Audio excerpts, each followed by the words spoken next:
Yo, what's up? It's Jimmy on from Glitchy Thumbs. Today, we're going to be creating character 2.2 in Blender. I'm getting the hang of recording videos again. I'm in a good flow where character set number 2 should be a little bit more fluent than character set number 1. I felt like now my process has been more refined, but I'm still trying to improve it, cut down some of the time so that I spend less time actually explaining certain things, more so just go into the thought process of me creating this character and what I'm thinking about based on the recording. All the characters actually do something different or actually learn something different, so that's actually making the content much more interesting to me, but probably also to you guys, because otherwise we'll just be doing the same thing and I'm not really learning much and no one else is learning much. But that's how I've been approaching it. Every character, definitely something new. So let's see what we get into today. For character 2.2, I'm going to need to mirror my reference because I want the character to go from left to right, because most of our games should be facing left to right, other than the previous character, which I kept from right to left because the game mechanic didn't really need us to face the opposite direction. But this is something that's always been on my mind about keeping my characters facing left to right. So that's why you see me shifting my reference. That's something I do later on for the future characters to keep that a little bit more consistent. That way I can always create a game going from that direction, because normally most of the games go from left to right. This character is already some sort of 2D sketch, so I can already visualize some sort of game that I might be in or I might not be in. So let's see what we get into. So in the beginning, I feel like the reference doesn't really work with the cursor as much, because I've always been trying to get the cursor to be right in the middle so I can move the reference at any time. But you can see the cursor is like super high above, which I'm not too sure why. I try to click the medium point. That usually brings the cursor to the middle, but that's only on a 3D model. For the reference, it's a little bit different. I also try a quick origin because that's what I normally do for my 3D models. The origin always goes to the middle, but it doesn't do that for the reference on its own. So that's one thing that's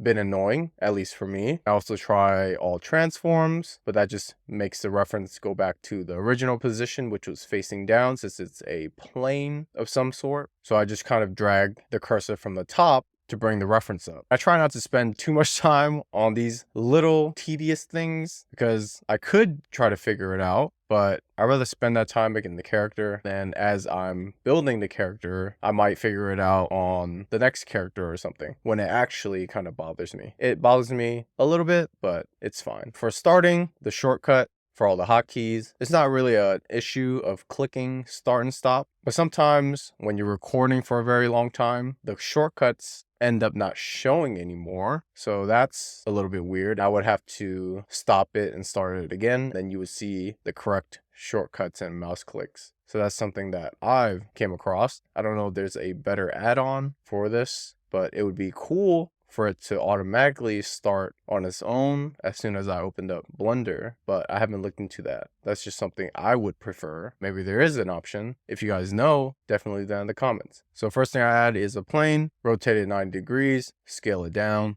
move the plane towards the bottom of the character, and extrude to the right to get the right side, which is the chest area of the character. Then extrude to the left side, which is the butt of the character. Select the vertices at the top, extrude that up towards the top of the character. You can see I'm not extruding in columns anymore, because we can achieve the same thing by doing multiple loop cuts. I'm using the mouse wheel, and that gives us the amount of loop cuts that we want wherever I hover the mouse. I try to keep everything even by just eyeballing to make sure all the edges are evenly spaced between each other. Towards the bottom, I can start aligning these vertices. I'm going to need some loop cuts for the rows. That's going to help us later on create the curvature that's best suited for character 2.2. These vertices I can just grab to align to get the back area of character 2.2. You can see we already have a nice aligned plane with a few faces sticking out, but we can align that by dragging the vertices or even cutting it with the knife tool. You can go into face mode by pressing 3 on the keyboard, selecting the faces that you don't need and deleting them. You can select it individually or selecting multiple of them, whichever works for you. Just align everything as so. And I make a loop cut in between the faces in the middle. That gives us a little bit more of a rounder shape for the back of the character and also the front of the character, because this character has some sort of like hippopotamus round body. Is it a hippopotamus? Does it even have a round body? I don't even know. I don't know why I said that, but that's what we're going with. He doesn't really look like a hippopotamus. He's a abstract version of it. I don't even know what character it is. It's just something that I came up with, and that's what we're going with.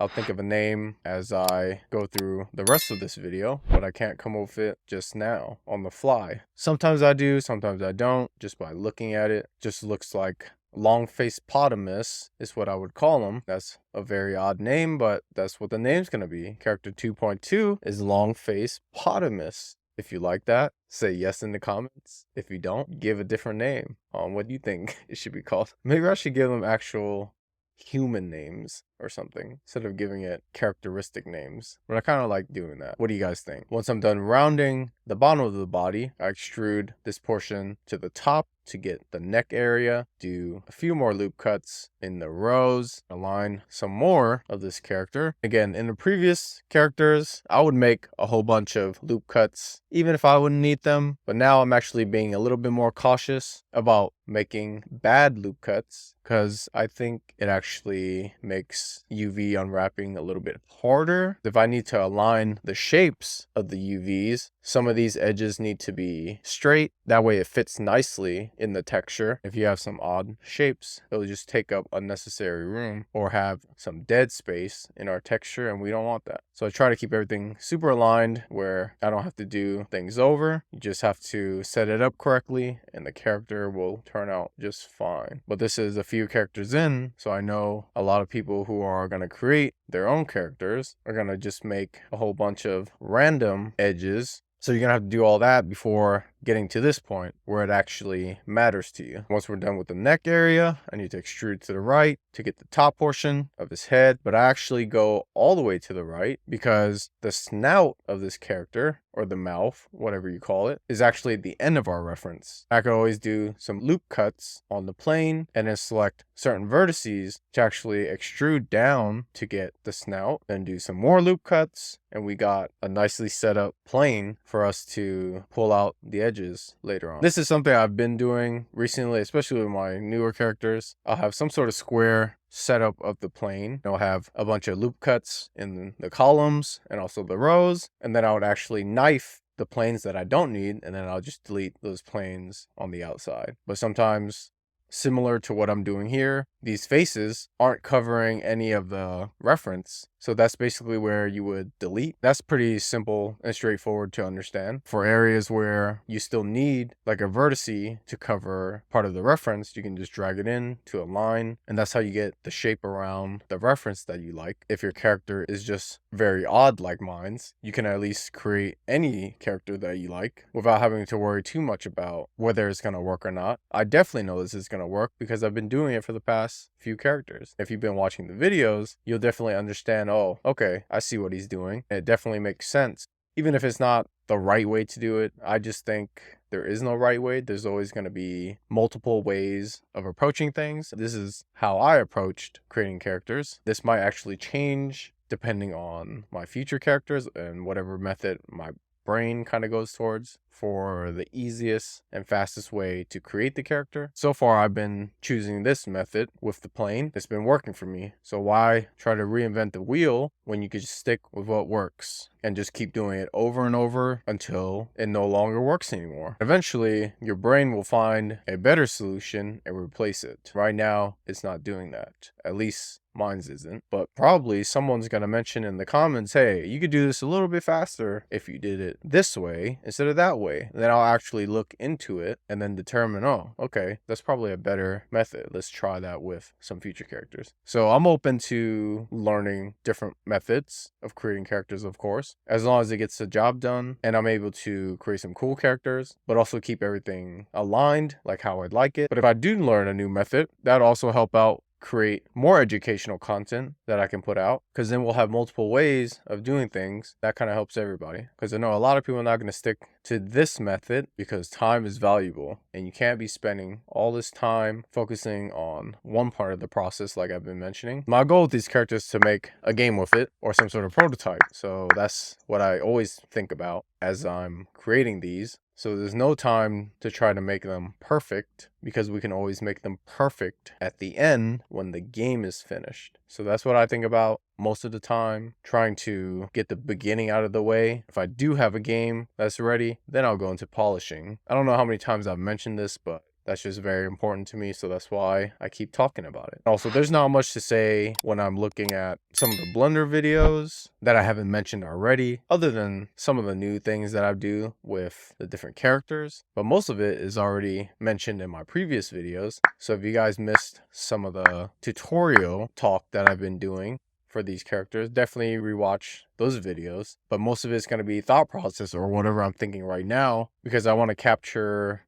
my thought process right now while watching most of these old screen recordings, because I end up saying stuff that's very important that's going to be super useful later on, or even I rewatch it to understand what I'm thinking about at the moment. That way those ideas don't go away, because they're actually being recorded, and I actually free up space in my brain to think of other things, because I'm in a constant flow of teaching, learning, teaching, learning, teaching. So that's how I kind of approach things. I learn a whole bunch of stuff, I get hands-on, do it myself to understand the process, and then figure out how to improve it, and then actually teach it. Because why acquire all this knowledge if you can't do something with it and then just repeat that process? That's what's always worked for me. I guess I just find some sort of joy in it. I tend to learn things that I like to do. It becomes a hobby of mine. I'm just passionate about multiple things, so it's hard for me to stick to one thing at a time. So I have different times for me to learn different things. Then I combine everything, because game development is a very, very long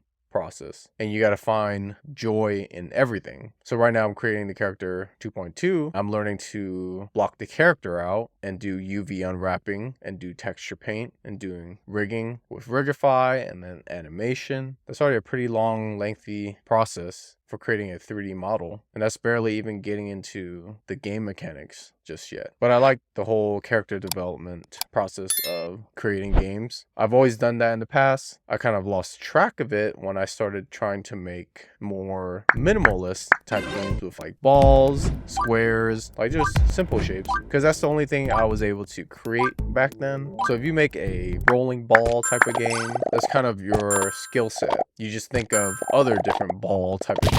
That's okay to build a prototype, but then there's no characters being involved, so it doesn't really have a storyline to it. So that's something that I like to do, rather more so of storytelling.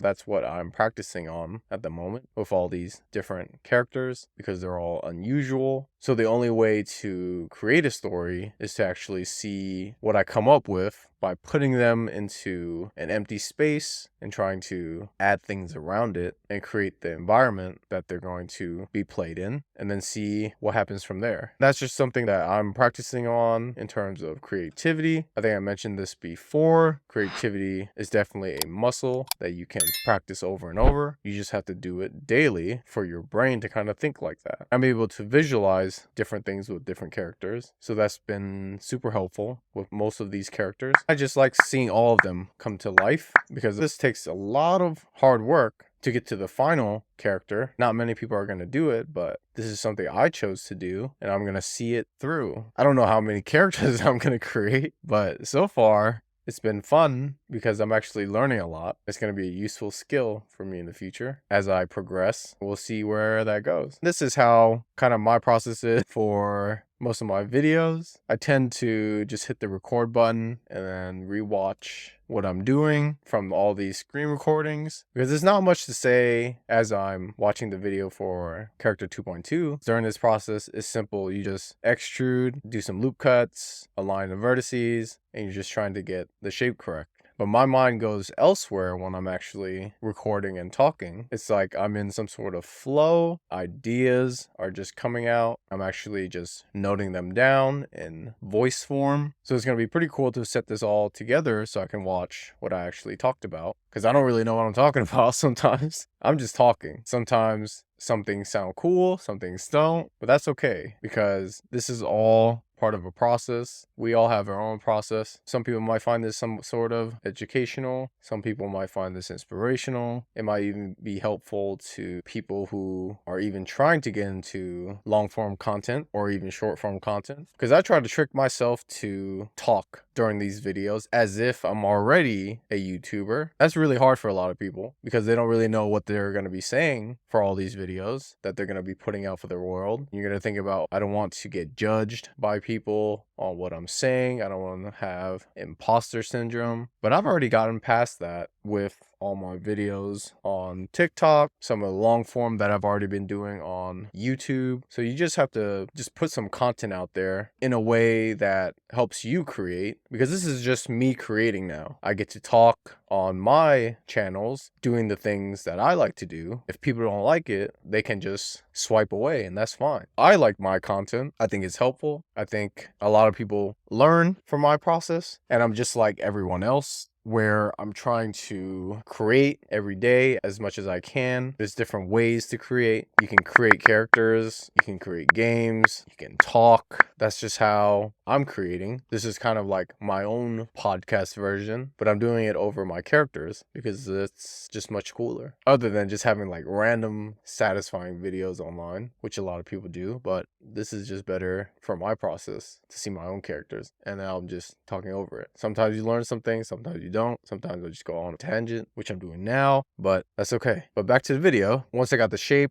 of the character, we need to get this tail area. The best thing is just to extrude two faces as best as you can, then just drag it out and just try to get this spiral type of tail. Think of it like a pig's tail. Almost. I have no idea what I was thinking at the time to create these characters. It just comes to mind when I see a bunch of lines. If you haven't seen that video, definitely check it out. It's just a bunch of scribbles, but when I look at scribbles, I actually see things like different characters, and then I just outlined it, and that's what came about it. And that's my process. It's a little bit unorthodox. I don't know if other people do that. I've seen some videos, but this was just my method. And it's okay to have these weird shapes during the blocking out portion, which is what we're doing now. Because this isn't the final, we can always drag things like the different vertices to create the final shape. So don't be too worried about that. People are just doing their best to create the characters that they like, or just practicing because that's the joy, or they find joy in it. And who really cares what people think? I've mentioned this multiple times. I actually want to hear what people say about these characters. That's why I'm in the flow of just creating now, just to see what people think. If you've been watching all of my videos, I definitely appreciate it because I try to make it super concise, try to cut out as much empty space as possible and keep all the good parts of what I'm talking about. So I do appreciate your time. That's how you trick yourself. At least that's what I do. I do want to get into streaming one day. I just feel like I'm not ready yet. So this is just me practicing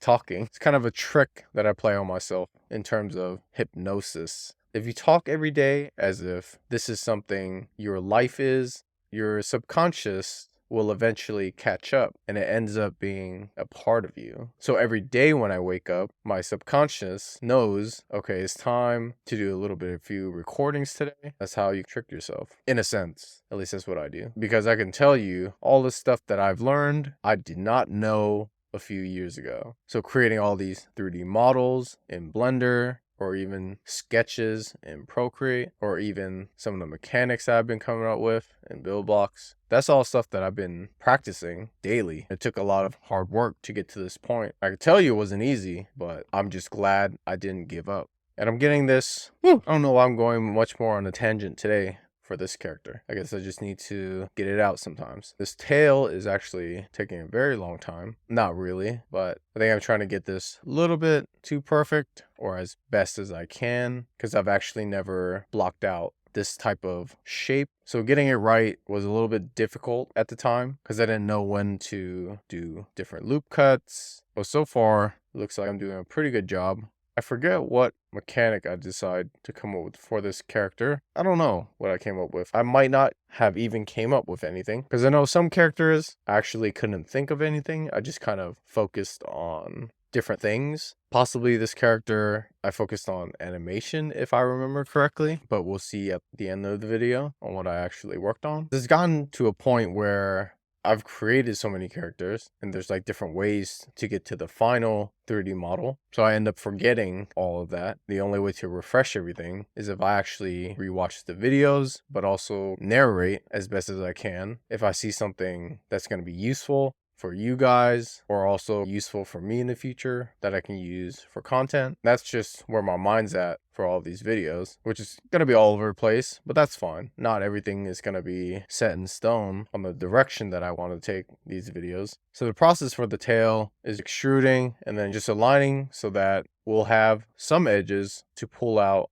later on for the curvature. So just always remember to have enough edges for pulling out the curvature. If you don't need some faces, just delete them. Just about done with the tail, which probably took most of the time for this character because the body was pretty straightforward along with the head. You definitely want to challenge yourself. Don't worry too much about getting it right. Just as long as you get the idea across and it matches your reference, that's all that matters. You can always go back and fix things. But if you never start, you won't have anything to fix and you'll just be stuck in your own head with an idea. So always execute on your idea as much as you can, because that's how I approach life. If I have an idea and I can do something about it, I just go for it. Otherwise, you're going to end up forgetting, and then you create this sort of habit of you not doing anything with your ideas. We don't want that. At least I don't want that. Trust me, I have a bunch of ideas in my notes that were never executed. That's because I didn't have time to do so, or even the motivation to do so. That's going to happen because life gets in the way. You have a lot of responsibilities that you need to take care of. That's just life. You got to find the time to discipline yourself, which is what I did to actually teach myself to create these characters. I just set a time where I end up focusing my time, my attention, and my energy solely for these characters. I don't do anything else. You gotta do that daily in order to build that habit, which is what I did. Now it's just a part of my routine. I crave it now, where I want to see the next character and what I do with it. So I created this internal motivation, and that's how I've been creating all these characters. We finally get to the foot of character 2.2. I just extrude these two edges at the bottom. If you watch in the last video with character 2.1, nose details, if you have one body mesh connected to all the body parts, it just makes animation so much more fluent instead of having separate objects that are pieced together. You'll see that in the future characters where certain things that I move, it doesn't look right because some of the pieces are just not connected. But that's why sometimes I practice between both so that I get content for both. I'm able to explain the difference between the two. For this character, I'm trying to keep the 3D model as one, so everything's much more connected. I do want to do that more so for my future characters. So I actually have to practice not doing separate body parts or finding a better way to join them together. It's funny how this character has a huge body with a long face, just like a mini foot.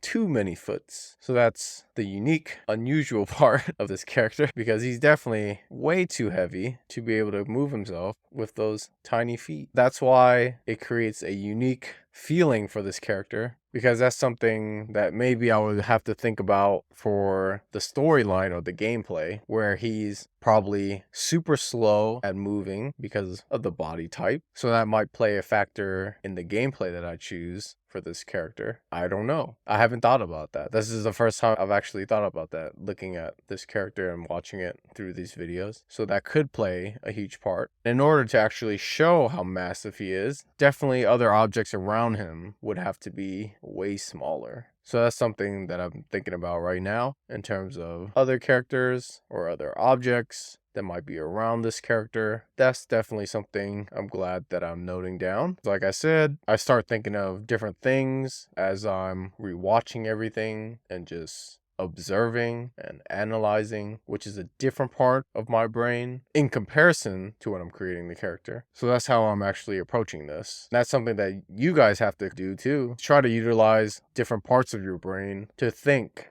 about your own characters on what to do with them. Just because I created the character doesn't mean I actually thought about what I'm going to be doing with the character. That's another time to do all that. As I can tell, my brain is switching between two different modes because I know we have the left side of the brain and also the right side of the brain. I've been using a lot of my creativity with a mix of logic, but now watching these videos, I'm actually doing a mix of the two again, but in a different way, if that makes sense. I don't even know if I'm making sense. I'm honestly just talking. I think it's just better if I just talk, get my ideas out there, and then rewatch those videos and see if I came up with some pretty cool ideas, and then put it all together, and then you end up with some crazy, interesting mechanic or invention or an idea, but we won't know until we get to the end. We're almost done blocking out this character. We just need to get the ears now, which is like very, very tiny ears as well. 2 antennas that would have suited more of an ant,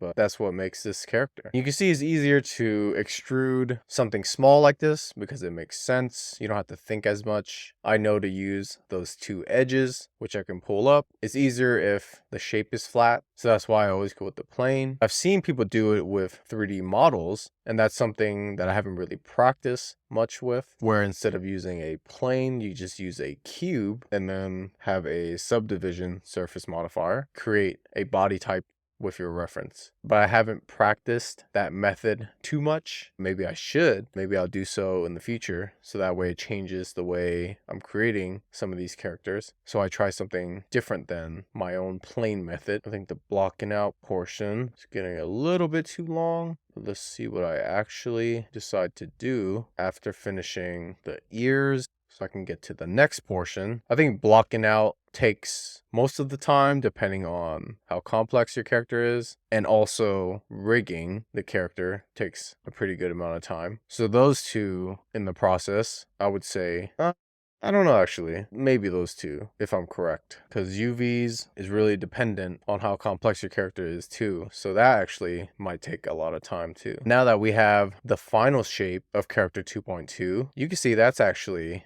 pretty legit. Getting the plane to match exactly the shape of our reference, you can really tell that this one was super precise. Even with the curly tail that it has, the small feet, and the antenna, it looks exactly like the reference. Now what we need to do is extrude in the Y. Again, this part, you have to determine how wide you want your character to be. So think of it as this is a half of the character, and then delete those faces, apply all transforms, apply the quick origin, apply the mirror modifier, check the Y axis, select all, align the shape as close as you want the 3D model is going to be. Go into X-ray mode, select these middle vertices, check clipping, pull the middle together so that they connect. We have somewhat of a 3D model of character 2.2. And it looks pretty good already right now. If we can still use this the way it is, but it has no curvature, so we need to drag out the edges like I always do with the previous character. So definitely I want to try maybe using a cube next time because it already has the curvature. If you use a subdivision surface modifier, maybe I'll try that. But it gets a little complex with a character like this as a reference, but I haven't tried it, so we'll see. I've improved a lot so far, so I'm actually much more comfortable considering the idea. But I know in the past, using a already 3D model to create a character and just trying to extrude from that model was actually difficult for me because I didn't understand where to pull certain extrusions, but quite possibly I might be better at it doing it today. So maybe I'll try that. I move this to a new collection, call it character 2.2, rename it to body. You can see if we do one body mesh, that includes, the head, the body, the tail, the feet, and the antenna. That eliminates the need for separate objects. Everything is already connected. We don't have to worry about meshes moving incorrectly later on. That's something that I have trouble with for future characters. That's much more complex because I just join them as if the pieces are creating one 3D model. Behind the scenes is actually just an illusion that it looks like it's connected. But when you put it into Buildbox, for instance, certain things don't move. But when you actually go to animate, you can actually see that the parts are still separate. So I need to make a video about that. Otherwise, it won't make sense. Makes sense to me, but not in this video. But I'm just trying to get the idea and thought out so I remember to do that.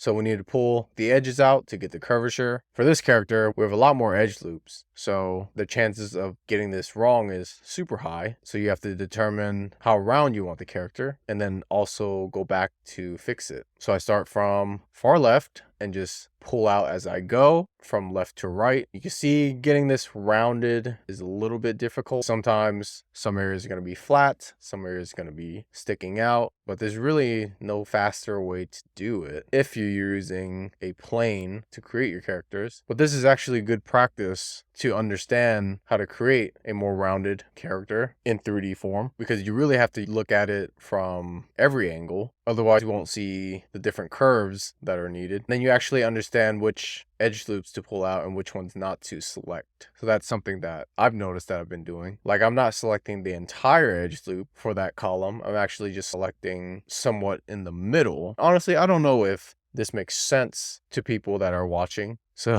hopefully, if you do watch this video and if it doesn't make sense what I'm talking about, you can say something in the comments and I'll actually make a note and hopefully try to explain it better, because it makes sense in my head, but sometimes when it's recorded and I put it out, it probably doesn't make sense to people. So I try my best to explain it in a way where people will get it. Because I definitely do things a little bit different than a lot of people. Because some people are trying to learn just based off of tutorials, but that's not how my mind works. I can just focus on tutorial videos, but I just really like getting my thoughts out most of the time. Otherwise, this entire video is just going to be me explaining me pulling out this edge loop multiple times, and that's kind of boring. Like, you guys understand the concept, hopefully, and I don't need to do it over and over in one video. I just like to say what I'm doing once and then end up talking about other thoughts and ideas that I have. Sometimes you can actually just select multiple edge loops and pull it out, but just make note that this area is still going to be flat because it's not really a curve, but it does make the process much faster to pull out certain areas, but you just need to adjust it later on. This part is definitely tedious for a lot of people. I don't know if people will put themselves through this, but I want to see my own characters. I can definitely hire someone to do this, but I actually want to learn this process and improve upon it. So I'd rather spend my time learning it at the moment. Quite possibly in the future, I'll spend my money to save my time for something else. But right now, that's where my mind's at. I just want to be the one being creative, making my own characters, creating them myself, then recording the content, and then just putting it out and seeing what happens. So there's like multiple things that I think about for the character itself, because I'm actually creating the character that's going to be used in a game mechanic, hopefully, but I'm also creating the content for the character because these are all original characters. So the content is very important for all of this. Eventually, maybe one day we'll just put all this content into one big old documentary or something, because I already have the content. Who knows? Who knows? I just like the process of multiple things. And it's just cool to see people's processes, because you can learn a lot if you're actually paying attention to most of the things that people are doing. That's how I learn. I watch other people, absorb that information, and see how I can use it for my different parts of my business. That adds on to my own skill set, because then you create some sort of uniqueness to yourself, because you can do multiple things that many people cannot do, because they say to focus on one thing, but I actually like a lot of things. So why focus if I have the time to get better at all of the things that I like to do? And pulling out the edges for this character is super tricky. I'm like, watching this video, I'm surprised I even kept going. I could have just used it the way it is, even though it's ugly and it's not rounded, but it doesn't really matter much because what I've been doing is just shading smooth. You can't really tell that the shape was a little bit oddly not rounded. I mean, I know because I created it, but do people know? Not really. Unless you're the one that actually watched the video, then you know, but who really knows? You just see the final character. It looks cool. And then you see the game that it's in. You're focused more on winning the level than you are actually paying attention to how the character looks. So most of it's going to be all in your head, and you just have to not worry too much about the fine details if that's not important right now. If I put this game out, let's just say with the character the way it is, let's just say the game mechanic turned out really well, people really like the game, then I can always, oh, okay, this game did well, let me just spend a little bit more time polishing. Let's just make the character much nicer, clean it up a little bit more. That just makes more sense to me. Now that I'm looking at this 3D model, it looks like a horse from a side view. If you look at it at this angle, it definitely looks like a horse, just missing the hair on the back of the head. It does have the tail, it just doesn't have long legs. So quite possibly I can actually use this 3D model to create a horse of some sort as a character if I wanted to. Just need to move those antennas or just rotate them so it actually makes sense. When we look at it from the front, the two antennas need to be facing forward instead of sideways. I think I was thinking of a more side-scroller game or something for this character. You can see this is not perfect, but when we hit shade smooth, you can't really tell. It's just the low poly that's a little bit off that you would be able to tell. That's a specific style that people go towards. So it's just really dependent on your own game and your own style. My style is definitely more prototypey concepts, sketches, beginning stages. Getting the idea across is definitely my forte. Just executing the idea as soon as it happens is definitely my focus most of the time, because I like to get things done quickly and then just move on. A lot of people don't like to do that, but I definitely do. I'm really liking the shade smooth for this character. It hides all the imperfections. It's definitely rounded, looks rounded enough. You can always switch between flat and smooth if that's something you're focusing on or practicing on. That's pretty much for blocking out this character. So now we need to go to UV unwrapping. That was actually pretty long. I normally try not to go off on a tangent as much, but I felt like that was a very long segment. I went off on a very long tangent, but quite possibly some of the stuff is important. At least I think that I recorded. We'll see when I put everything together and put it out on all the channels. We'll see what was important, what was not. That's definitely something I've been wanting to test, is all the stuff that I'm recording, whether it's in voice form, screen recording, Blender, or Buildbox. I just want to know which videos people like,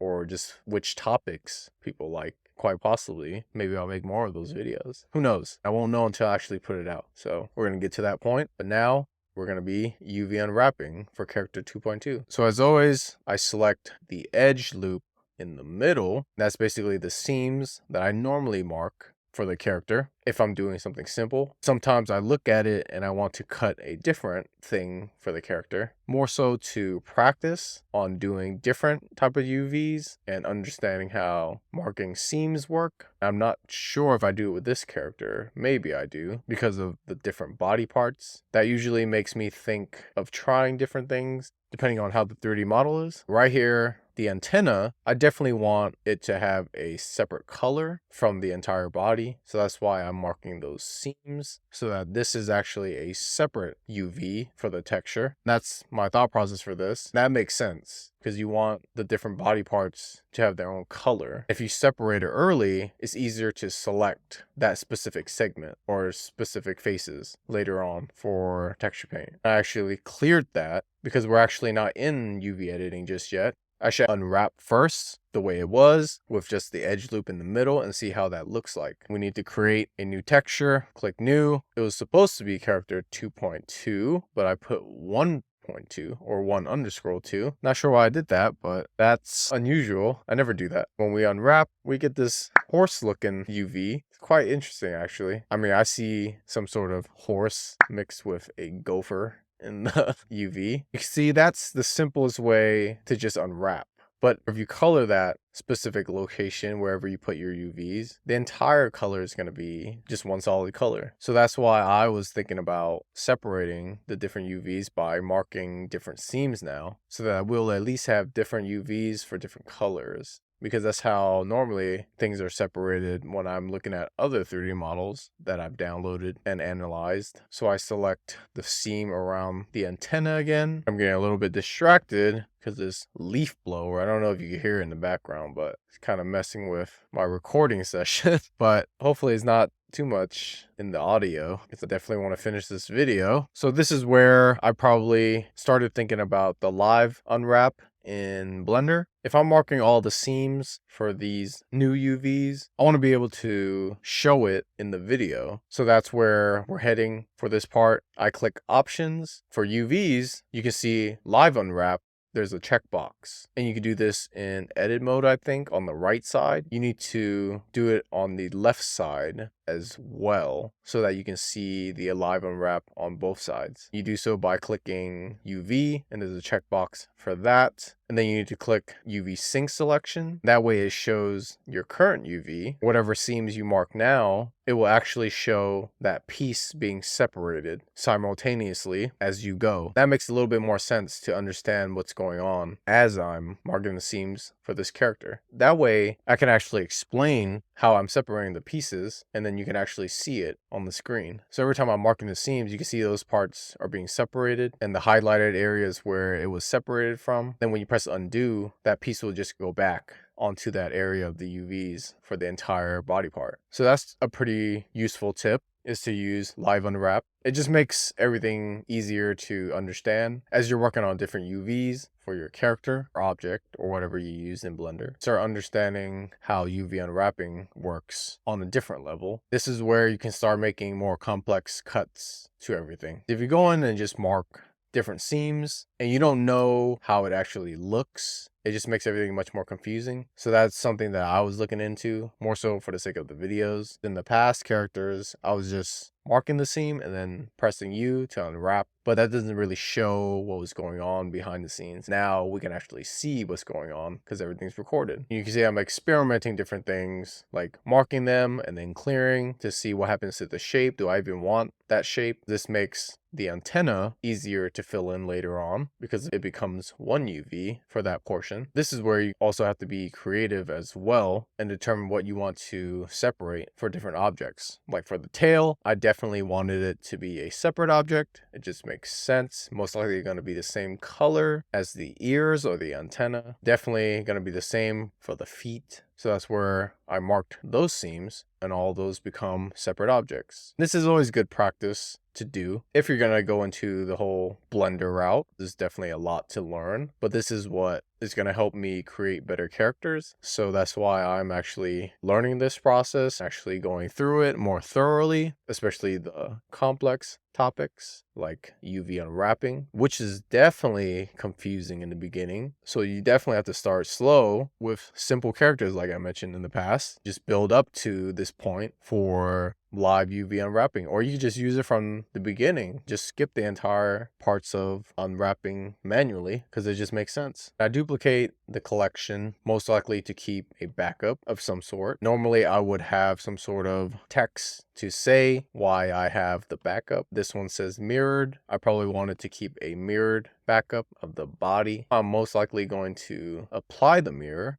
And I don't know the difference between applying to active object only or applying to all objects. I usually just click apply to active object only because I only have the body anyways. I don't have any other object, I don't think, but I need to look into that to understand what's actually being said for that. But the reason I applied the mirror is because I'm going to unwrap again so that we have the front part of the body and the back part of the body. Character 2.2 has most of the sketch on the front part, so I need to draw some things like maybe the mouth on the front part, and then the back part is just going to be one solid color. I'm definitely missing the eyes. I don't know if I do a 3D model or I actually draw on the texture. We'll see later on in the video. Now I just need to align these UVs. That body UV actually takes a lot of room because of how big it is. So this is what I've noticed with my characters, is the more odd they are, the more room they take. Well, not more odd. Some of my characters have very long faces or big bodies or whatnot. When I actually unwrap, it actually takes a lot of room because some of them aren't actually square. They have different rounded shapes. These rounded shapes actually take up a lot of room in the texture. That's not an issue right now because I only have one character, but it becomes an issue later on if I have a whole bunch of objects and I'm trying to fit all of them into one texture file. So there's definitely something to take a note of. I mean, I can always shrink down the UVs to save up space. That's something I still have to look into, improving my texture space with the UVs, which I haven't done. It's in the back of my mind. That's why I'm talking about it. I'm getting it out there, but at least I'll have it in video form so I can actually focus on other things. Quite possibly I'll remember to refer back to this video so I can actually improve on the entire UV map and creating a more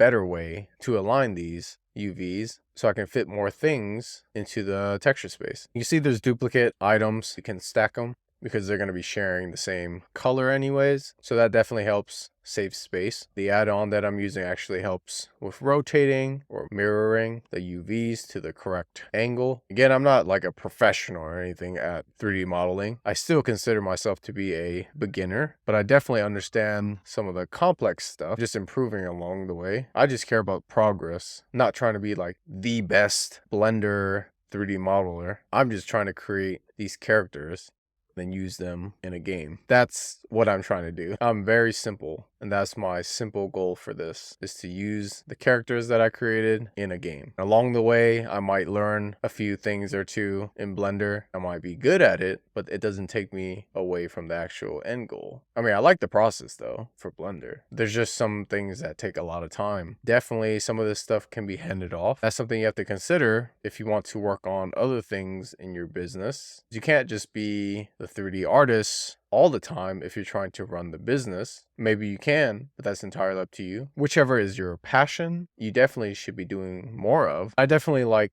the creativity side, so I can still come up with characters and then use those characters. Quite possibly maybe I could find someone to actually do the 3D modeling. So far it's not an issue. We're pretty much done. No, we're not with UV unwrapping because I forgot about the eyes.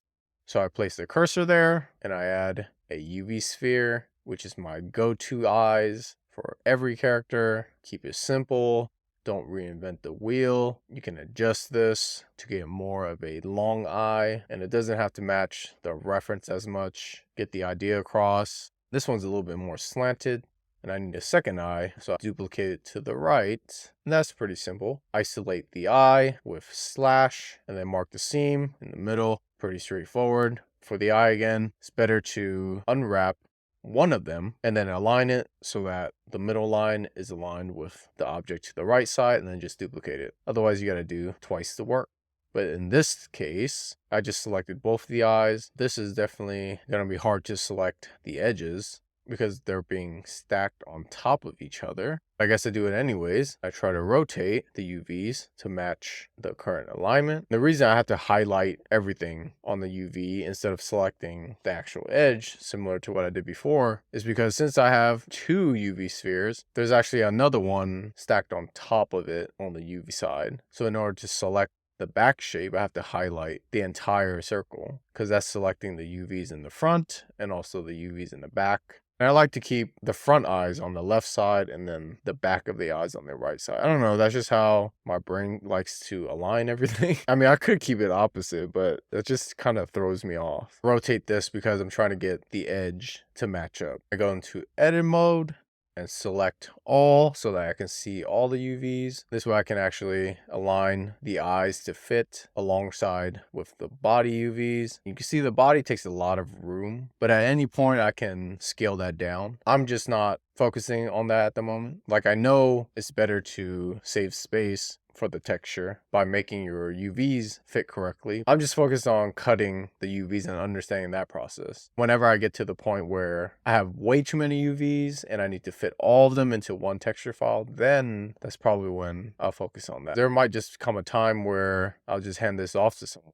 because they have much more knowledge than I do in 3D modeling. I can actually just learn from them on how they do it. That's just where my mind's at. Now we're done with UV unwrapping, so we can actually texture paint. So I need to add a material. I forgot that I can use the material from the previous character. Clicking minus doesn't actually delete that material. I try to keep everything organized, so I was trying to delete it, but it didn't work. So I just selected the old material from the previous character, then selected the new texture. At this point, I realized the name is incorrect because it's not supposed to be character 1_2. It's supposed to be character 2_2. So I just create a new texture. It's actually funny when I catch things. I caught it earlier while recording this video, but I didn't catch it during the time I was making the video. We need to switch the texture to character 2_2, otherwise it's set to the previous characters. The color is all black, so that's how you know the texture is correct on character 2.2 right now. Go into texture paint after selecting the body mesh. I fill it in with a gray color because that's my go-to main color for most of my character's body. I was trying to organize my color in the color palette by dragging and dropping to the left and right. When you actually do that, it drags that color and replaces it in your color palette. So make a note of that. Otherwise, you're going to end up losing the colors and you have to figure it out again. So definitely write down your color palettes that you're using with the hex code at some point in a spreadsheet maybe. That way you don't really lose the color palette that you like. Sometimes you do stuff in Blender and it just disappears. That's not going to be helpful if you're just eyeballing different colors and then adding them without knowing the hex code. For the eyes, simple white as always. You see there's black specks sometimes on the texture. I don't know why that happens. It just happens here and there. You can just use the draw tool and just fix that up. Or you can keep it because that gave your character some uniqueness because you're going to have spotted eyes now. I select these faces for the circular part in edit mode because I want that to be the pupil. To only fill in those faces, you click that square button at the top and then I click fill in the black color. And if it doesn't work, definitely need to check face orientation. The body's definitely flipped incorrectly as always, but it should have worked on the eyes. You would think I have this process down when we're actually on character 2.2. Sometimes I definitely forget because there's so many things to remember. The face orientation part is always something I forget. That should already be taken care of for each character, but it's not. So in edit mode again, I select these middle faces. It's kind of like the circular part. That's going to be the pupil. I just fill it in with black. You can see it's rough around the edges. It doesn't really fill in completely a rounded shape. What I've been doing recently was selecting the middle circle or the circle around it and then trying to scale it in. I know that makes the texture smoother on the 3D model. I did that for the last character, I think. Sometimes it works, sometimes it doesn't. I didn't really figure this part out yet. I tend to forget certain things that I do. I'm just in autopilot most of the time. That's why these videos are super important to remind me of the small details that I missed and then how to actually redo those again. It looks like I overfilled the pupil instead this time, so it's bleeding out of that circular shape. I grabbed the edge loop on the outside of the circle, brought it in. That's what made the texture for the pupil much more smoother, as you can see on the right side compared to the left side. So that was something that I was learning on how the texture is. I'm not sure why it's like that. It should always have been smooth when I fill it in with no rough edges. I think it looks way better when it's smooth, unless you're going for more of a pixelated style. This is something that I've been doing for my pupils. It just looks better, but you can't really tell if the character is far away. You can see the top of the head, there's some black marks that shouldn't be there, but that's because the black is part of the texture, so it's not really filling in enough of the color. So the way that I've been fixing this is going to texture paint, scroll to the right at the top, click options. You can increase the bleed option from 3 pixels to whatever, increase it by 1 to 4 pixels or something. That would actually bleed more of the color into the texture. Now we need to color in the foot along with the tail and the antenna. So I'm selecting these faces in X-ray mode so that we can grab all the faces in the front and the back. And I'm highlighting all of the vertices to make sure I get both of the feet and just filling it in with more of a darker shade of gray. I do the same for the curly tail, the same for the ears or the antenna. So that's why I wanted to keep it separate. If we do recolor this, we'll at least know that's how I separate all the UVs. The darker shades is for the different body parts. The lighter color would be for the full body because you don't really know what each UV is by looking at it. It looks very confusing. Like I can't tell unless you actually have some sort of notes that say this is body part 1, tail, foot 1, foot 2. I'm not always going to be in Blender selecting all the faces to figure out which UV is which on the texture. We need to draw in the mouth and the nose after selecting the body. By going to X-ray mode, we can draw directly on top now using the draw tool. You have to go in edit mode, select all, go into texture paint for it to work. Then you go into X-ray mode, just draw directly where the reference is. This one was super simple. You can see the texture is not perfect because it definitely has to do with how the UVs are. That's why it doesn't come out correctly. I'm still trying to understand this part on how to get better drawings on my 3D models. It definitely has to do with how I UV unwrapped it, because I think those 4 squares should actually have no curves. It should actually be straightened out in order for the texture to look correct with not jaggedy, pixely lines. At least that's what I think. I haven't tried it, but I should test it. I have a lot of things to test, but I haven't done that. I'm just putting out the thoughts as best as I can. I'll refer to it at another time when I actually have time to test things. Then I save the texture just in case, because I need to fix the mouth. Now I'm drawing on the left side because I have more control of where the color is going to be. I can actually make this a little bit more smoother looking, at least smoother in my eyes. I don't know if I did this in the last video because I don't recall it, but I started setting up my Blender with this specific view where I can actually see the texture and my 3D model on the left side. On the right side is actually the 3D model, but in more mesh form, so that I can select things in edit mode. I have to worry about switching between the two to see if my texture looked correct or not. On the bottom left, you'll see my texture with their UVs. So that's the new setup that I have for my Blender view for texture paint. You can save this as tab in Blender. I don't know if I have a video for that, but maybe I do. I definitely do that for the next character set, I think. This is where I experiment with the UV map, where the mouth texture is. I'm trying to see what happens when I move these vertices. Do they make the lines more smoother? Do they make them more smudged? What actually happens if I align these? And this actually helps me learn this process a little bit more on why it turns out the way it turns out. If you draw on a straight line, the lines will be straight, but if you draw on a slant, the lines are more zigzag, so that creates this pixelated artwork. So that's what I've noticed. I mean, you can't really tell from far away. We're just zoomed in at the moment, and that's what we see. So that's where my perfectionism comes in, where I don't want it like this, but you can't really tell when we're creating the game mechanic.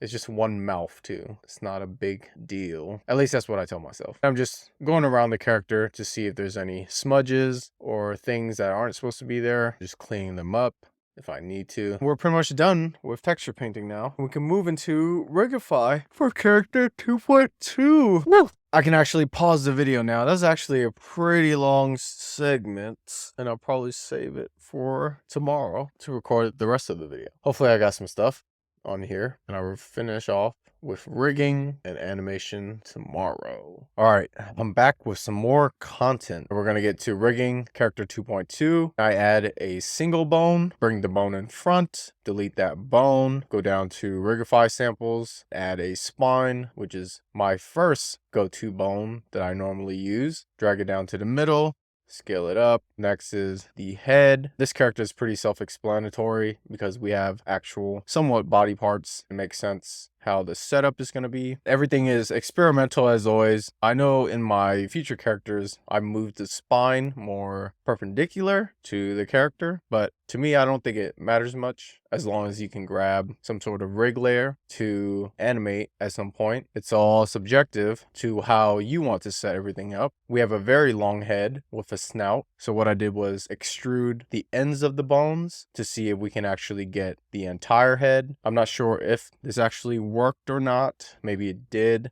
but we'll see when I actually generate the rig. We have the tail for this curly tail of his. That curly tail actually came out pretty nice. That was the first time I did something unique like that on a character. You can see that the progress is getting pretty well with modeling in Blender. If you compare from my first video how uncomfortable I was, I think this was character 1.1 with ghosts. It was really hard to explain a lot of the details of what I was doing, but I tried my best to just plow through that video. Now here we are making the rigging for character 2.2. Hopefully I can continue to make a lot more videos for most of my characters so that everybody can learn on my own process and how it's actually improving and getting better. Now I'm aligning these bones from the back view just to straighten them out. It's always good practice to do things correctly. You could leave them and then generate the rig to see what happens. Most likely the rig layers are going to be all over the place. It might throw off your character while the animation is happening. So it's good to actually set up these bones correctly. I do need to experiment with more separate bones because I know my future characters, or the ones I'm working on right now, since these are old videos, some of them have some deforming issues because I am missing like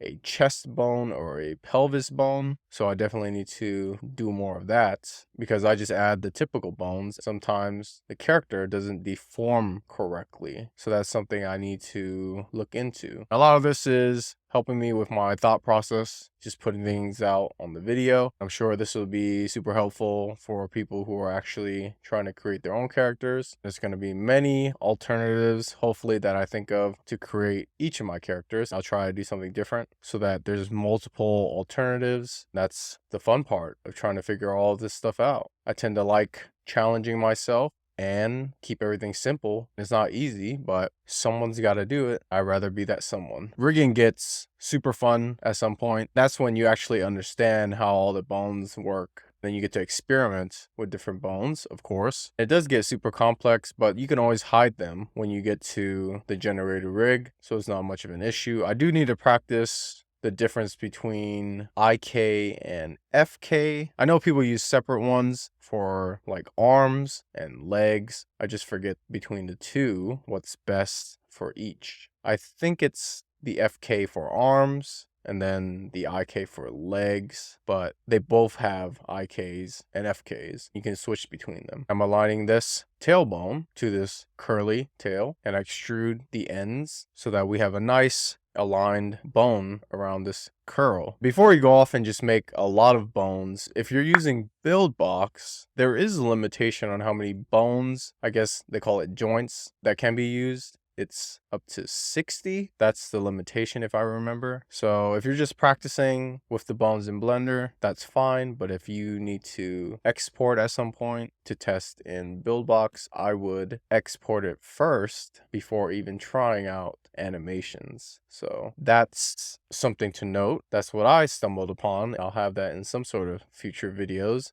when I actually have that content ready. Next thing we're adding is tentacle, which is going to go for the antenna or the ears of character 2.2. I forget what I actually called him. I forget the name. It's really hard to come up with names for abstract characters. Could give him a human name. Let's see. We shall call him Billy. So character 2.2 is Billy, the Long Face Potamus. I think that was the nickname actually.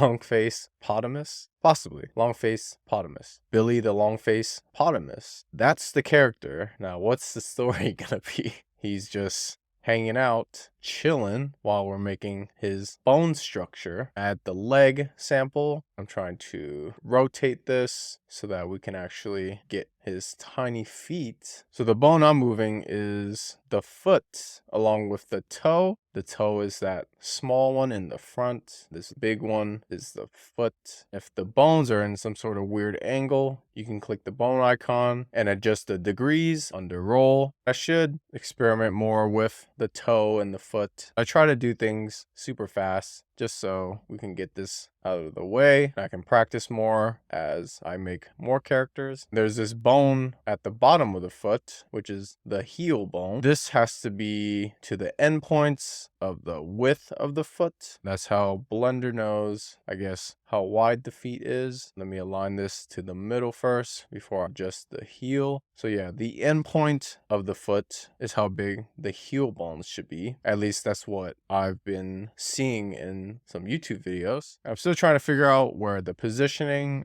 of the heel bone should be. It should be either on the far end or in the far middle. I haven't really experimented. I'm just putting bones on the screen and seeing what happens when I generate the rig. That's just how I do things. I just like to test things out for myself without actually going too far into detail. I learned the basics of putting these bones together. I just run with it because it's pretty self-explanatory if you understand how the body structure is. My characters are super unique, so it just makes sense to create some sort of Frankenstein type of rig with all these bones. You definitely get the hang of it when you practice. I definitely did, because you can see the progress I made if you've been watching all the videos. If you haven't, please do check them out. Let me know what you think, because I'm actually having fun creating all these characters, but also now narrating everything, doing all these voiceovers, seeing what other thoughts I have in my mind for all of these characters, trying to see what's the best thing to work on next, but also try to improve on previous things to improve my workflow, cut down the time. A lot of this is going to help me generate way more ideas. I'm practicing my creativity muscle right now by just talking, which I think is important. So you guys should also do that too, because I do plan to attack YouTube, which is going to be a huge challenge for me, but I've done a few videos, so it's not too much on my plate. I have an idea of how to approach it, but some of these are going to come from all of these characters, whatever I build in Buildbox. Hopefully I can put out as much videos as I can for that type of content and then see what happens when I do, because I do want some feedback on some of these characters just to see what people think, whether it's both good or bad or whatever. Just want to hear my own progress and then see where I can go from there, because it's also pretty cool when you hear from the community on things that they may be trying to figure out. Even though I don't know it, maybe I can actually try to figure it out myself and then record a video with the next character. So there's always ways to continue to learn, and that's something I'm looking forward to. I think this is the last bone, and I'm adding the eye bone. Again, if you've been watching the previous videos, the eye bones don't work because of the way it's parented, how I joined it to the actual body mesh towards the end when we actually have to animate. But I think I showed it in character 1.1 on how to use the eye bone, but it doesn't work in Buildbox. That's why we just have it in place with most of my characters. They're just decorations. I wish I could make them blink.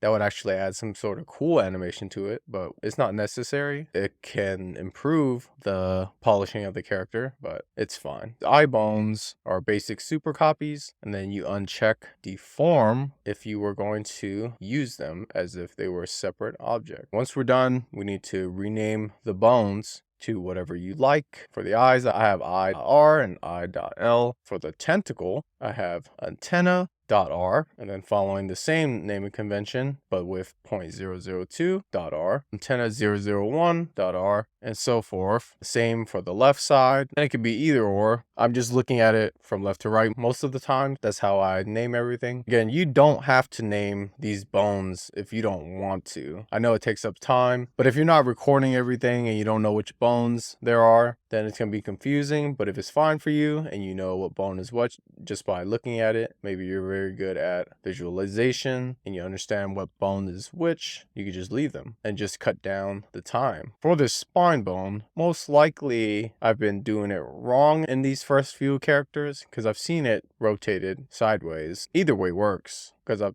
been animating most of them. For me, I just like doing things wrong first. Maybe I actually end up seeing more YouTube videos and then seeing how they do it, then that actually might be the right way. So I'm fine with actually correcting my own self, even though I do it wrong. But then that just gives us more content on why you should do it a certain way. I'm able to show the difference. I select the antenna, shift select the head bone, and then I parent them together. by clicking keep offset. And the leg bones are parented to the spine bone, and the tailbone is parented to the spine bone. I'm not sure if it makes a difference if you just parent it to the same bones, a certain bone in mind. I just choose one of the bones, and that's how the parenting should be. I don't know if it's correct again. I just do things my own way. If I generate the rig and it works, my animations come out fine. I see that I can do certain keyframe animations. That's fine with me. Don't really need to make it harder on yourself trying to do everything perfect, because nothing in life is perfect anyways. Just get the job done and correct yourself another time. At least that's what I do. Because who's really looking and judging anyways? If you are, who gives a crap? For the head bone, we move them to its own layer. This layer system is confusing at first in Blender, but it's the only way to actually get Rigify to work correctly. If you want different buttons for the layers and they're assigned to the layer names. So it's a complex system, but it makes everything very simple. When I moved the head bone, it actually hid all the other bones. So I was trying to figure out which layer they were on. So I just clicked all these window buttons as if it was like an elevator where you press all the buttons to see which ones light up. Number 14 was the one where all the other bones were set to. So that was interesting. For this, we have a head tweak, spine FK, spine tweak, leg IK, leg FK, leg tweak, tail, and tail tweak, antenna tweak, and the eye. We have a lot more bones this time around, so that's why we have a lot of layer names. The head is on row 1, the spine is on row 2, the legs on row 3, tail is on row 4, antenna is on row 5, and the eye is on row 6. And the bone groups are the standard ones, 5 and 4.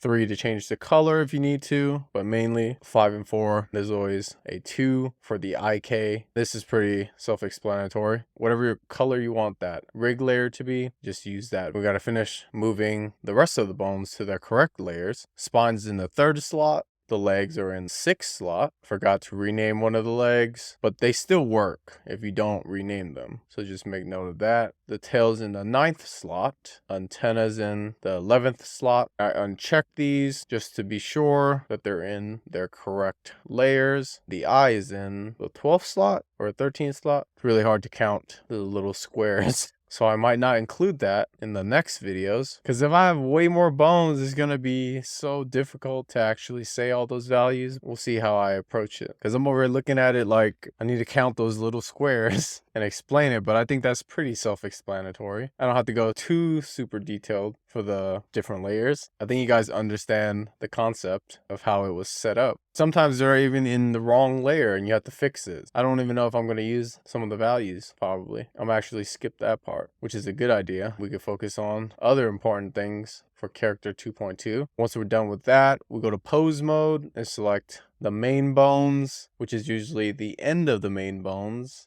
And just assign the tweak FK layers, IK layers. You would do so after the dot, because that's where you moved the original bones. Once we're done with that, we can actually generate the rig and then check in front so that we can see all the rig layers. In object mode, you can't actually see the colors. So when you switch to pose mode, that's when you can actually see the different colors for all the rig layers. I need to join all the separate objects for the character. Select the body mesh. Shift select the rig with automatic weights, which is going to parent them together and prepare us for animation. You can see I grabbed this chest layer, so definitely the spine bone should be rotated to the side so that the chest is actually where the chest should be. I didn't really know that, or at least I didn't pay attention. Just putting the bones in and clicking generate rig. That's how my thought process is. It still works, so either way, still come out with some sort of animation. This is how you would test to see how each rig layer is going to move with the character. Grabbing the head actually looks pretty good for character 2.2.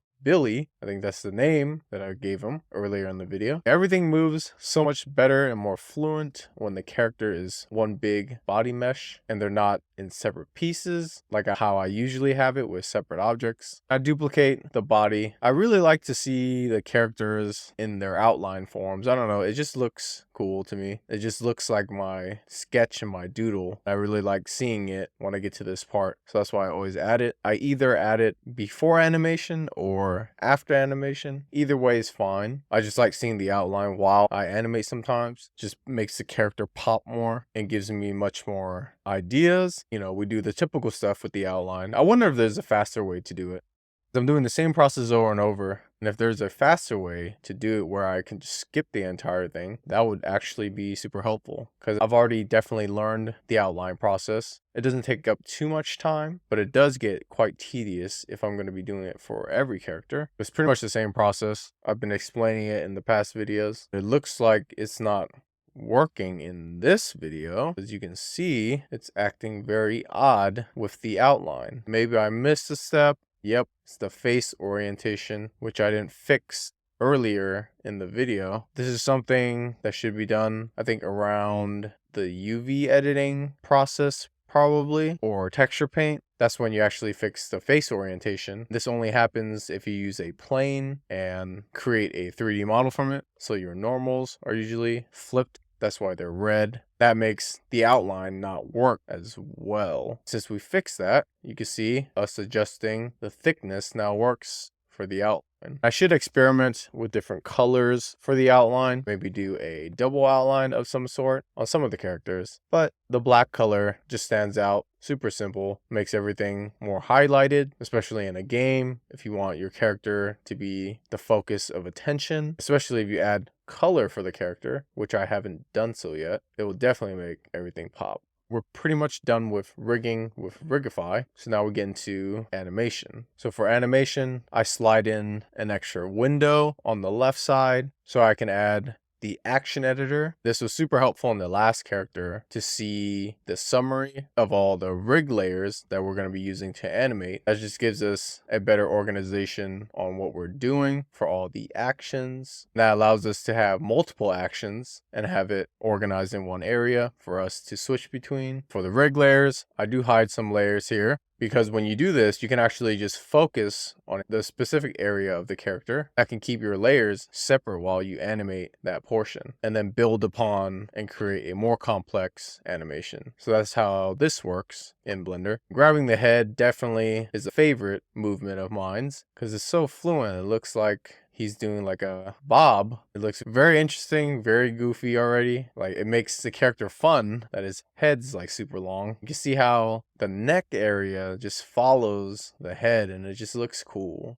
I think it looks cool. Coming from a sketch and it moves, that already does it for me. So this animation, he could be in some sort of lake. I could have the head bob into the water and possibly hit maybe some fish or something. I don't know. It could be that sort of mechanic, or that can be the animation, or that can be the storyline. Who knows? That's just an idea. Possibly I might put it into the mechanic, I might not, but it's a good idea. When I think of head bobbing, it's like grabbing apples inside of a bucket with water. I think that's like a game that people used to play at carnivals. I don't know if they still do it, but that could be a possible idea for this game. Have a bucket that is rotating, and each of them has maybe an apple or some sort of fruit. Some of them have different enemies, maybe like a spike, and you're supposed to tap to get as many apples as possible. Everything kind of rotates around the screen. The character is just kind of in place. So that's possibly a game mechanic that I could build. It sounds pretty simple. I'm glad I'm talking about it, because I won't remember it, but at least it's on video.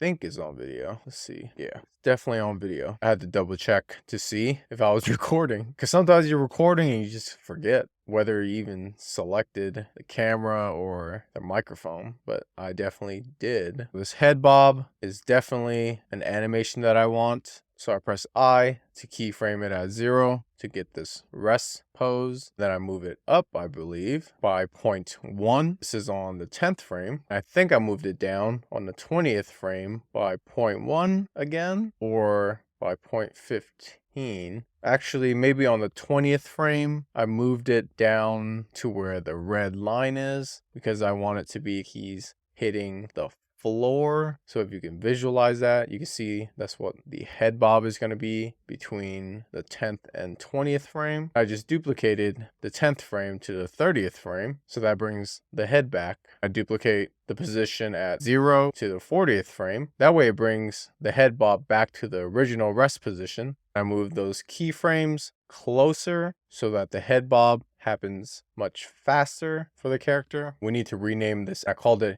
head bend animation, and I expand the animation list. You can see our previous idle animation for our last character is also here as well. So that's a list of all the animations you created within the Blender file, since this is character set number 2. So they're going to have multiple animations in one file. If you click a new action, it will duplicate the current animation with the extension 0.001. You can continue from this animation to create another one. That makes everything easy. Maybe you wanted that same movement for another animation. This one I renamed to walk animation, so now I can actually just move the feet while keeping the head bob. So that's pretty awesome. You can always copy and paste different keyframes from other animations if you liked different movements. So it's pretty versatile what you can do in Blender. I hid the head bones so that we can actually focus on the leg bones or the leg layers, whatever you guys call it. It's the same thing. So for the leg, this foot area, which is the IK, if you grab it and move it, you can see the mechanic on how this is animated. So it's pretty cool to see how the leg layers move because of the way the 3D model is being deformed. So it's pretty cool to see. You can see sometimes the animation doesn't look correct. It's because we don't have specific bones where the chest was. So when you grab one of the layers and move in a weird position, Blender just tries to deform it in a way that it was working with that leg layer. So that's why you have to experiment with setting up bones a little bit more. This one, I didn't really experiment with like chest bones or shoulder bones, because those are just adding in additional bones that maybe I don't need. But definitely I can work on that in a future video of some sort, because that's definitely going to be helpful to understand why it's good for the character. So I'm moving the leg around just to see what movement I actually want for this character. It's really hard to determine the movement that I want. Sometimes you can select all the layers and move them together. Maybe that one gives you a better stomp for character 2.2, which is what I was thinking probably at the time. While we have the head bob, you can have some sort of walking that looks like stomping. So once you have your idea for your animation, just keyframe the 0 position to get this rest pose. I just move in 10 frames every time. You can do every 5, you can do every 20, whatever works for you. You can always scale it down if you need to. So for the 10th frame, I dragged it up. I used 0.15 and bringing it down. I think I put negative 0.15 at the 20th frame. You can see that at the top. I normally just type in a value that's close to the movement that I like. Normally it's pretty close to 0.05 or 0.1 or 0.15 or 0.20. That's just the default values that I use. If you wanted to move down, you would just use the negative values of those. That's how I actually remember the movements. I just think of it in values, or I associate the movement with values. I just scrub between the timeline to see if I got the movement correct. There is no right or wrong. You just go with the flow. Whatever looks good, just put it out. You're just practicing anyways. Every time you practice, you'll eventually get to something that you like. You're just improving overall. Grab these keyframes with G on your keyboard. Just move them back if you want them to animate faster or earlier in the animation, so you can add more keyframes later on. You really gotta visualize certain things, like, do you want the foot to stomp before the head hits the floor? Or do you want the foot to stomp after the head hits the floor? So that's why it's better to focus on one movement for a particular body part first, and then add on with a different body part, so you can make these associations. Try to do it all together all at once, moving things at the same time. It gets confusing. So that's why the keyframe animations is super helpful. It helps you learn, character animation as well. You can always look at references on the internet on how people animate, or even just look at different animations, or even just videos of people or animals with certain movements and try to mimic them. That's also super helpful. So whatever helps you with your characters, you can do that. And reference, I try to just visualize something in my head, practice with creativity, and whatever I come up with is whatever I come up with. They do get pretty complex with my future characters. Well, not complex, but they're not as simple as it was when I started. I actually understand the process now and I want to challenge myself again. So I keep adding on more animations or different bones. I should actually try testing to see if all the animations look good on all the characters. So all the animations that I come up with, maybe apply it to one character and then see how those animations look, because they all have different body parts. So the animations might not work, but it's a good thing to test it, I guess. The reason I say this is because I could test the idle animation that I had for character 2.1 for this character and see what that movement looks like. Even if it doesn't look good, it's still an animation. I'm back on the headbend animation. I right click and mute the channel. When you mute the channel, the head animation basically is turned off. So that movement isn't going to show when you're testing or playing the animation. So that's pretty helpful to focus on a specific body part if you need to. You can always turn off specific rig layers for all the animations. That way you can actually not get confused on certain movements, because maybe you want to take the head bob out, do a different head bob or some sort. You'll be able to do that by turning it off and just focusing on another body part. I'm not sure what I was trying to do. This animation looks pretty cool already so far. He stomps down and then knocks his head into the floor. That's already an interesting animation. I was definitely trying to get the back leg in a similar fashion because I want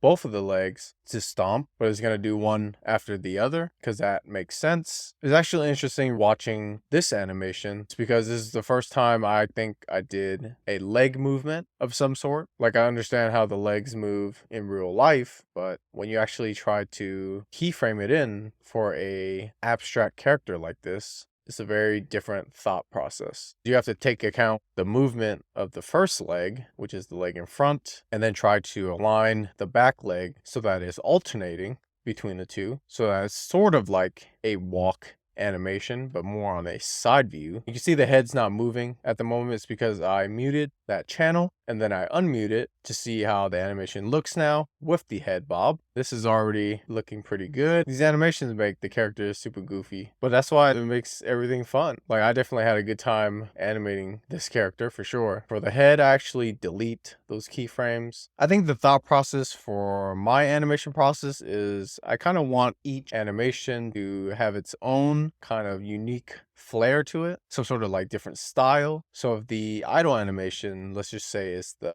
headbend animation, the headbend should just be on that animation. The walk cycle, which is the one I'm working on now, there should be a different head movement. That way it like distinguishes between the two. That's how I normally think about it for my characters now. Sometimes I have overlaps of the same movement for the same body parts, but sometimes I want to make it different. That way it looks different in the gameplay as well. So the player can know, okay, this is actually moving different. It feels different within the game. That's why I'm moving the head kind of back and forth with the walk animation, because of the feeling of the character. It just makes everything feel different. I'm just doing some simple movements, not really complex. We're just moving either side to side or up and down, then just duplicating that cycle. It already looks like we did something complex. It's fairly simple and straightforward.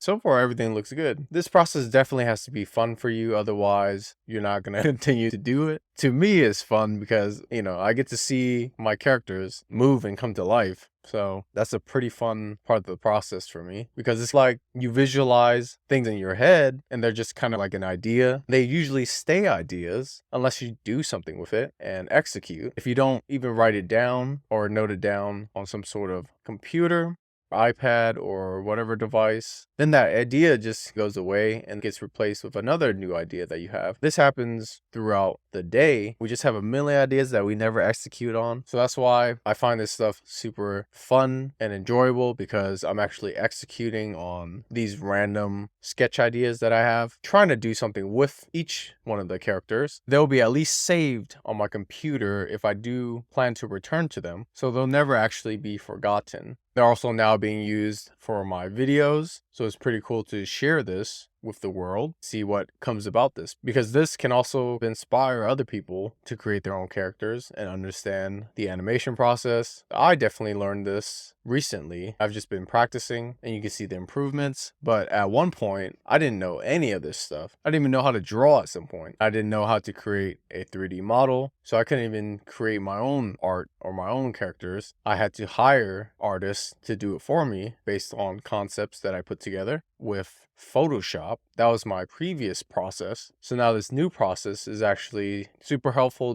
to push my creativity to another level, because I'm actually the artist now. I can say I'm a digital 3D artist, I guess, for simple characters. Of course, I haven't gotten to more complex characters, but these simple characters will help me get there. Even if it doesn't, I'll still have pretty cool game mechanics and prototypes that I worked on that I'll be super proud of. That's all that really matters, is I'm making progress in my game dev journey. All these little characters are gonna help me get there. Think of it like imaginary friends of mine. No, really, they're imaginary friends. It's like Walt Disney drawing his ducks and mouses. These are pretty much my characters in my universe that are super abstract, but it gets the idea across. So hopefully these characters all end up in one big universe. We can see them all interact with each other. And quite possibly they might have more complex animations if we do get to that point. Or even just have these animations and people will look at it like, hey, I saw him make that movement. I think that's pretty cool too. Seeing things that people create out of nothing and then just putting it out there and then it actually becomes something, which is pretty inspiring, at least for me, because I wouldn't have expected to get to a point like this in my game dev journey where I'm the artist creating all these characters. I'm getting pretty good at it too. So imagine if I actually, Imagine if I actually became a pro at this. That would be some next level stuff. That would be pretty cool to see what I come up with when I get to that point. Definitely start small, like I did, if you're trying to do all this. Get the hang of it, start feeling comfortable with every little detail. Eventually, you'll get to this point where I am. It's not going to be easy, of course, because nothing in life is easy, but the best things in life are definitely hard. That's how it should be, because if it was easy, then everybody would be doing it. That would make all this stuff not enjoyable anymore. So just find your own purpose, your own passion, whether it's in art, whether it's in game design, whether it's in coding, whether it's in anything else other than gaming, or whatever you want to do in life. Just focus on that. Just keep getting better at it. You'll eventually find something that you like to do. You just be really good at it and then show the world your different projects, all the cool things that you worked on, and see what happens. Now we have all these social media channels. Pretty much anything can happen. You can do pretty much anything now. You just got to get noticed by the right people, or even build a huge community that support your work, which is what I want to do, or which is what I'm focusing on at the moment.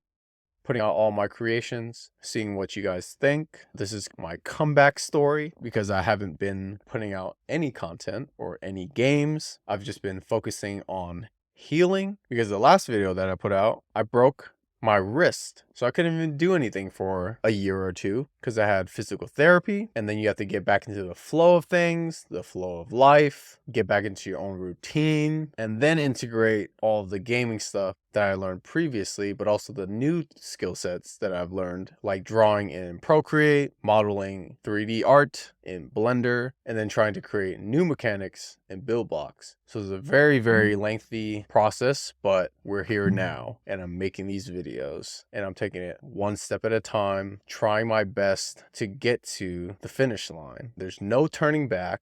I'm just gonna go for it, but I'm not doing it alone. I'm doing it with all these characters. It's gonna be one big fun universe that I get to create. Oh, I went a tangent on that one. What did I do? Okay, so for this idle animation, I think this was the idle animation for character 2.1. You can see I actually selected it to see what the animation was on this character, to see what movement it would have. And it actually looks somewhat decent. It's incorrect because it's the wrong animation set to the wrong character. I could probably fix the tail, but there's only one movement, which is the neck movement.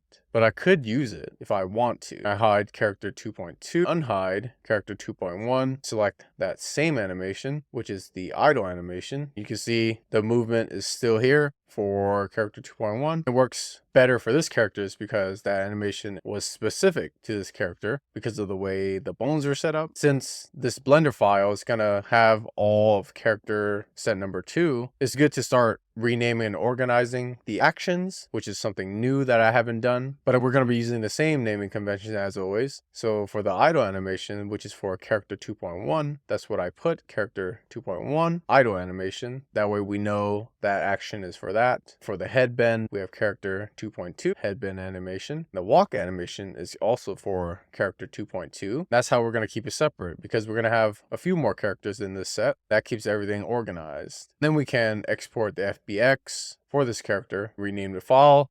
I really like just clicking a previous FBX file with the name and then just increment the value. That just makes everything easier than just retyping all the time. And have selected objects, armature, mesh, Z forward, uncheck, add leaf bones, uncheck, add LA strips. I don't think I got to this point for this video just yet, but in the future video I do. But you can actually uncheck all actions here. It will export the current action that you're on only. So that's something that I learned with my current characters that I'm working on. So that makes it super simple to separate the animations. But you can see what happens when you have all animations set in this video, because we're going to get to that point when I use it in Buildbox. It will make sense. This pretty much concludes our video for character 2.2. I hope you learned a lot about animations in this character workflow. There are different things that I stumbled upon. I integrated more animations this time, so we were able to separate them with different names, but also we were able to work on different animations and learn that process a little bit. I hope you liked Billy, the long neck potamus. I think that's his name, or the long nose potamus. I don't know. I'm just making stuff up as I go. So if you like that character, leave a comment and let me know what you think. If you think it's hideous, also let me know. And just, I like these characters. All right. So they're going to be abstract. They're pretty cool. They're very unique.